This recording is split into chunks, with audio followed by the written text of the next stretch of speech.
नमस्कार दोस्तों, U turn ज़िंदगी चैनल में आप सबका स्वागत है। इस वीडियो में मैं बताऊंगा कि मल्टीटास्क का फॉर्म कैसे भरना है। अगर आपने अभी तक फॉर्म नहीं भरा है तो इस वीडियो को अंत तक देखिएगा, आपको सारा जो आपका प्रॉब्लम है, कन्फ्यूजन है, सारा दूर हो जाएगा। बहुत लोग कमेंट करके पूछ रहे थे कि सर मैं बिहार राज्य से हूँ, तो क्या केवल मैं बिहार राज्य के लिए ही अप्लाई कर सकता हूँ, मैं किसी अदर राज्य के लिए अप्लाई कर सकता हूँ कि नहीं कर सकता हूँ? सर क्या मैं दूसरे राज्य के लिए एग्ज़ाम सेंटर सेलेक्ट कर सकता हूँ कि नहीं कर सकता हूँ? इस सारे कन्फ्यूजन को मैं दूर करने वाला हूँ, तो वीडियो को अंत तक देखिएगा और मेरे चैनल को सब्सक्राइब ज़रूर कीजिएगा दोस्तों। देखिए दोस्तों, जैसे आप अप्लाई करने के लिए जाएंगे तो सबसे पहला आपको अपना नाम लिखना है। यहाँ लिखा हुआ है कैंडिडेट्स नेम। तो एक मैं बात कहूँगा कि अगर आप साइबर कैफ़े में फॉर्म भरवाने गए हैं या फिर खुद से भर रहे हैं, तो अपना 10th का सर्टिफिकेट या 10th का मार्कशीट या एडमिट कार्ड, जो भी हो 10th का जिसमें पूरी डिटेल्स हो, वो लेकर आप बैठिएगा। क्योंकि जो भी डिटेल्स आप भरिएगा अपने 10th बेसिस पे ही भरिएगा। यहाँ लिखा है आप कोस्ट में देखिएगा, लिखा है as per the matriculation certificate. तो मैट्रिकुलेशन यानी मैट्रिक यानी 10th में आपका क्या नाम था, उस नाम को लिख देना है।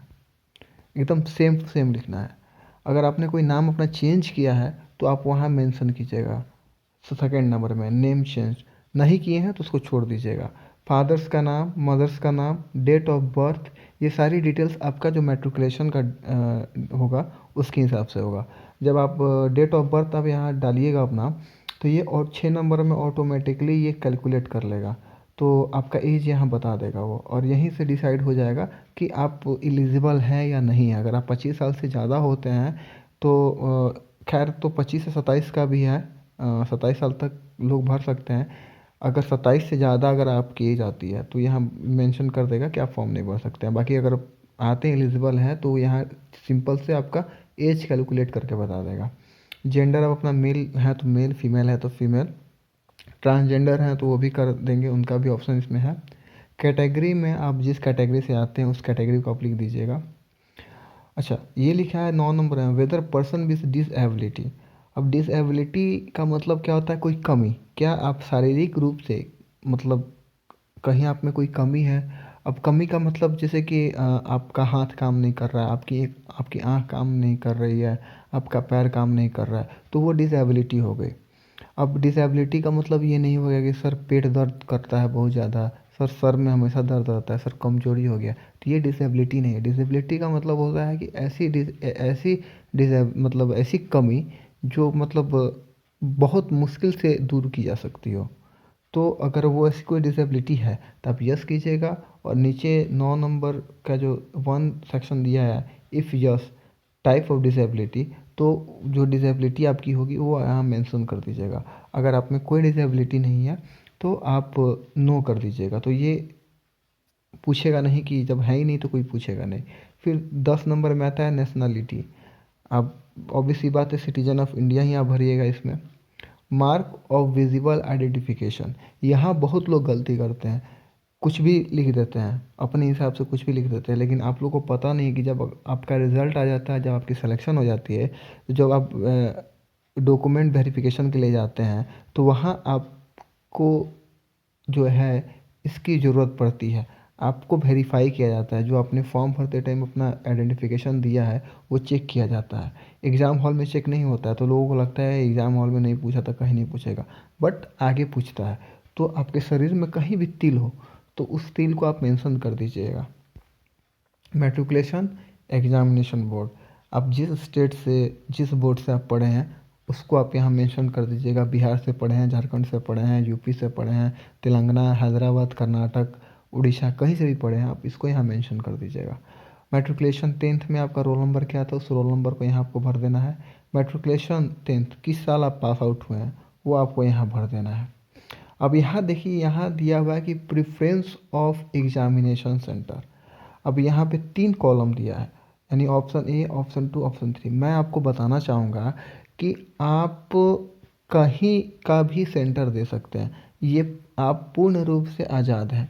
अगर यहाँ चूज करने का ऑप्शन दे रहा है तो आप अपने पसंद से किसी भी राज्य का सेंटर चूज कर सकते हैं।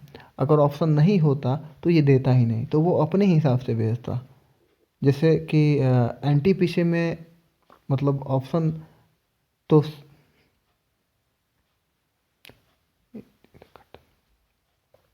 तो ये प्रेफरेंस ऑफ एग्जामिनेशन सेंटर में आप जिस राज्य का देना चाहें आप उस राज्य का दे देंगे। इसका एक लिस्ट है, वो लिस्ट मैं बता दूंगा, ठीक है, कि कहाँ है। अब वो लिस्ट मैं अगर खोजूँ तो समय लग जाएगा, वीडियो कुछ ज़्यादा बड़ा हो जाएगा और फिर आप कंफ्यूज हो जाएंगे। तो उससे बेहतर है कि मैं वो बाद में बता दूंगा आपको। उसमें दिया वैसे आप जब इसको भी खुल ओपन कीजिएगा ना, जब प्रेफरेंस ऑफ एग्जामिनेशन सेंटर, जब इसको आप ओपन कीजिएगा तो यहाँ ऑप्शंस आ जाएंगे। आप जो पहला नंबर सेलेक्ट कीजिएगा उसी कैटेगरीज के यहाँ दूसरे नंबर और तीसरे नंबर के ऑप्शन आएंगे, उसके अलावा अदर कोई नहीं आएगा। अगर आप उड़ीसा का खोजते हैं, उड़ीसा का चूज करते हैं तो उड़ीसा ही रीजन का आपको बाकी दो चूज करना होगा। बिहार का चूज करते हैं एक तो बाकी दो बिहार का ही। तो जिस रीजन जिस स्टेट का आप पहला चूज करेंगे उसी स्टेट उसी रीजन का आपको दूसरे बाकी दो को चूज करना होगा। तो इस बात को ध्यान में आप रखिएगा। वेदर एक्स सर्विसमैन, आप पहले से कहीं गवर्नमेंट जॉब में थे कि रिटायर हो चुके हैं, तो अगर अब आप वैसा है तो आप यस कीजिएगा, नहीं है तो नो कीजिएगा। आप नो कर दीजिएगा तो फिर ये सब भरने की ज़रूरत नहीं है आपको। आप यस कर दीजिएगा तो फिर आपको डिटेल बतानी होगी कि आप कहाँ जॉब में थे, कब से आपकी जॉब थी, ठीक है। अब आते हैं 16.4 में दिया है कि have you already joined a civil post by availing benefit of reservation for ex serviceman. इसके कहने का मतलब है कि आपने इससे पहले भी कोई सिविल पोस्ट पे थे, गवर्नमेंट पोस्ट पे थे और आपने एक्स सर्विसमैन का जो है बेनिफिट रिजर्वेशन जो होता है एक्स सर्विसमैन का वो आपने उठाया हुआ है। तो अगर आपने उठाया हुआ तो यस कीजिएगा, नहीं उठाया हुआ तो नो कीजिएगा। If whether suffering from cerebral palsy, ये नो कर दीजिएगा, ठीक है। Do you have a physical limitation to write and scribe is required to write on your behalf certificate to the effect from the chief medical. मतलब इसके कहने का मतलब है क्या कि आप कुछ लिमिटेशन में ही लिख सकते हैं, आप ज़्यादा लिख नहीं सकते हैं। अगर लिखने की अगर मतलब अगर नहीं लिखने की आप में कोई डिसेबिलिटी है तो आप यस कीजिएगा। अगर आप लिख सकते हैं, जितना चाहे लिख सकते हैं, तो आप नो कर दीजिएगा। वेदर स्क्राइब इज़ रिक्वायर्ड, ये आप छोड़ दीजिएगा। ये देखिए यहाँ स्टार नहीं है, एक चीज़ ये और भी मेंशन कीजिएगा। यहाँ देखिए यहाँ ये लाल रंग दिया हुआ है, यहाँ लाल रंग का स्टार दिया हुआ है। तो जो लाल रंग का स्टार होता है वही मैंडेटरी होता है, मतलब उसको तो भरना ही भरना है। और जहाँ स्टार नहीं दिया आप उसको छोड़ भी सकते हैं, कोई इशू नहीं है। तो जो स्टार नहीं है उसको आप छोड़ भी सकते हैं, कोई दिक्कत नहीं है। अब उसके बाद आते हैं वेदर सीकिंग एज रिलैक्सेशन। अगर आप मतलब उस कैटेगरी से आते हैं जिसमें एज रिलैक्सेशन है तो आप यस कीजिएगा। अगर नहीं आते हैं तो नो कीजिएगा। जनरल वाले नहीं आते हैं तो जनरल वाले जो यूआर होंगे वो नो करेंगे। अब आते हैं तो सिलेक्ट एज रिलैक्सेशन कोड, इसमें आपको सेलेक्ट करना होगा। अब आते हैं अगले पे कि प्रेफरेंस ऑफ स्टेट। अब यहाँ देखिए कितने सारे बॉक्स दिए हुए हैं। अगर मैं इनको काउंट करूँ तो 1 2 3 4, इधर से 4 8 12 16 20 28 28 3 31 34 37 बॉक्सेस हैं यहाँ पे। आप चाहें तो 37 बॉक्स में अपना भर सकते हैं, ठीक है। अपना स्टेट प्रेफरेंस दे सकते हैं, ये आपके पास ऑप्शन है। अब यहाँ देखिए ब्लू रंग से लिखा हुआ है filling of all preference is mandatory. However if you want to give limited preferences then enter X in remaining boxes. अब इसे कहने का मतलब है कि filling of all preferences in mandatory. SSC खुद कह रहा है कि आप सारे स्टेट्स को दें, यानी अब सारे बॉक्स को भरोगे तो सारे स्टेट्स आ ही जाएंगे। तो इसके कहने का मतलब है कि आप सारे स्टेट्स भरिए, लेकिन ये आपके ऊपर डिपेंड करता है, कोई ज़बरदस्ती नहीं। अगर आप चाहते हैं कि आप मतलब कि दो ही राज्य में आप प्रेफरेंस अपना दें, एक ही राज्य में प्रेफरेंस दें या 5 ही राज्य में प्रेफरेंस दें, तो आप वो कर सकते हैं। आप जैसे मान लीजिए कि ये कोड्स दिए हुए हैं, आप जैसे यहाँ आप पहले बॉक्स पे क्लिक कीजिएगा ना तो कोड आ जाएगा। अब कोड का डिटेल यहाँ देखिए, यहाँ कोड का डिटेल दिया हुआ है, मैं आपको दिखाता हूँ।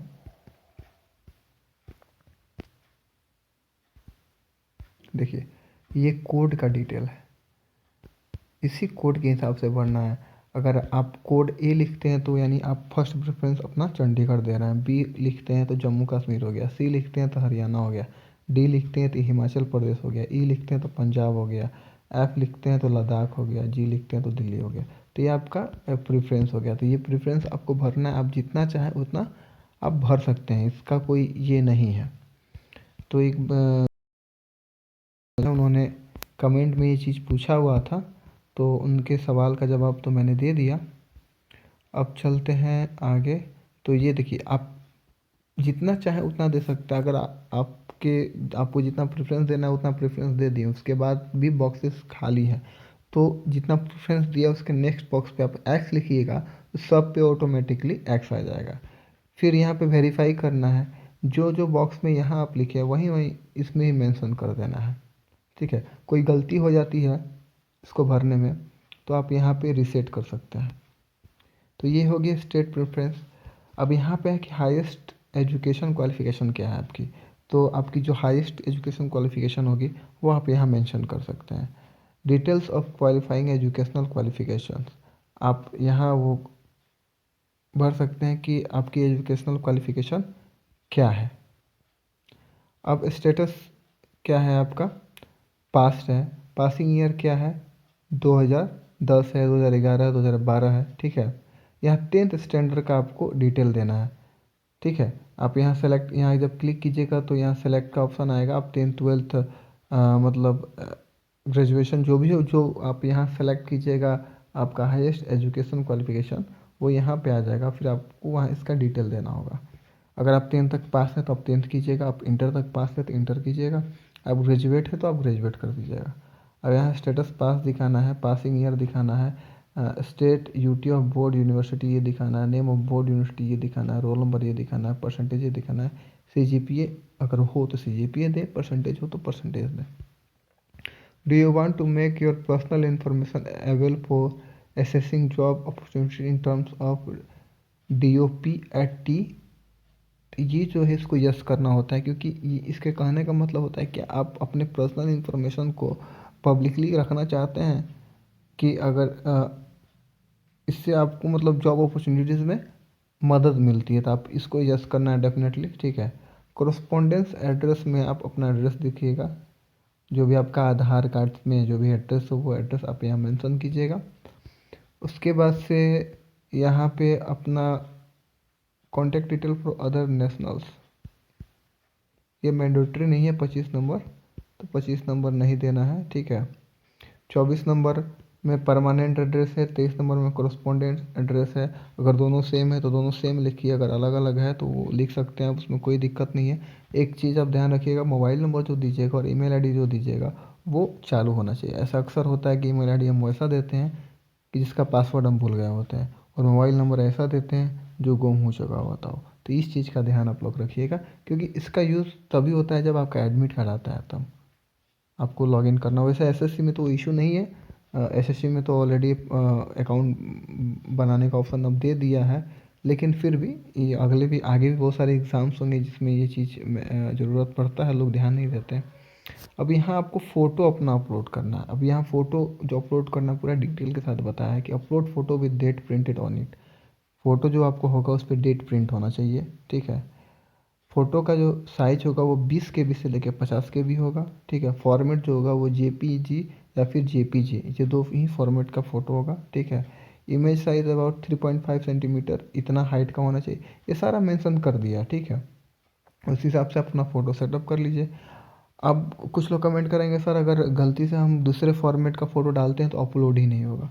अगर आप PNG फॉर्मेट में अपलोड करेंगे तो आपका अपलोड ही नहीं होगा, वो यहीं से बोलेगा कि नहीं ये दूसरा फॉर्मेट है, आप या तो JPG फॉर्मेट लाइए या फिर JPG फॉर्मेट लाइए। ठीक है, सिग्नेचर का भी सेम वही फॉर्मेट है, बस इमेज साइज अलग अलग है और फाइल साइज अलग अलग है। उसके बाद से date which the upload has been taken, अब यहाँ पे वो डेट देना है कि किस डेट को फोटोग्राफर ने आपका फ़ोटो मतलब क्लिक किया था।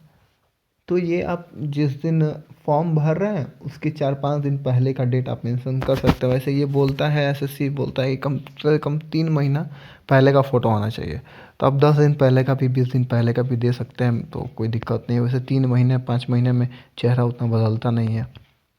Weather the date mention at serial number 26 is clearly printed on the photograph. अब ये देखिए जो 26 नंबर में ये पूछ रहा है कि जिस डेट को फोटोग्राफर ने फ़ोटो क्लिक किया है, क्या वो डेट आपके फ़ोटोग्राफ पर है? तो आपको यस करना है, अगर नहीं है तो नो करना है। तो ये चीज़ ध्यान रहना चाहिए, फ़ोटो पे जो आप डेट लिखोगे वही डेट आप यहाँ मेंशन करना, ठीक है। अब जैसे मैंने अभी आपको बताया कि आप 4-5 दिन पहले का कर दोगे तो फ़ोटो एडिट हो जाती है भाई, इमेज उसमें लग जाती है। आप पुराना 6 महीना पुराना फ़ोटो को भी यूज़ करके अपलोड कर लोगे तो कोई दिक्कत नहीं है। तो आप जब उसमें डेट लिखोगे तो 4 दिन 5 दिन पहले ही का ही लिखना। अब यहाँ आपको डिक्लेरेशन करना है, क्या है, read the notice of the examination and accept all the terms and condition of the notice of the examination I will declare, ये सब करना है। ये फलवा चिलवा ढिकलकनवा ये सारा चीज़ डिक्लेरेशन पढ़ के आपको आई एग्री करना है। फिर यहाँ पे कैप्चा लिखना है, फिर यहाँ पे आप प्रीव्यू ज़रूर करना, क्योंकि फॉर्म भरते टाइम प्रीव्यू एक बार कर लेना चाहिए और सारी डिटेल्स को एक बार मिला लेना चाहिए कि आपने कोई गलती तो नहीं की, कहीं मिस टाइप तो नहीं हुआ, क्योंकि गलती एक बार हो जाती है भैया तो सुधरती नहीं है फॉर्म में, बहुत कम ही चांस होता है। जनरली क्या होता है कि कोई अल्फ़ा कुमारी है लेकिन घर पे सब लोग उसको अल्फ़ा तिवारी बुलाता है। अब उसके मैट्रिकुलेशन में लिखा हुआ है अल्फ़ा कुमारी और घर पे बुला रहा है अल्फ़ा तिवारी। अब फोकस तिवारी पे है, वो फॉर्म में तिवारी भर देती है लेकिन मैट्रिक में उसका अल्फ़ा कुमारी है, तो गड़बड़ हो जाता है। तो इसलिए प्रीव्यू एक बार कर लेना चाहिए।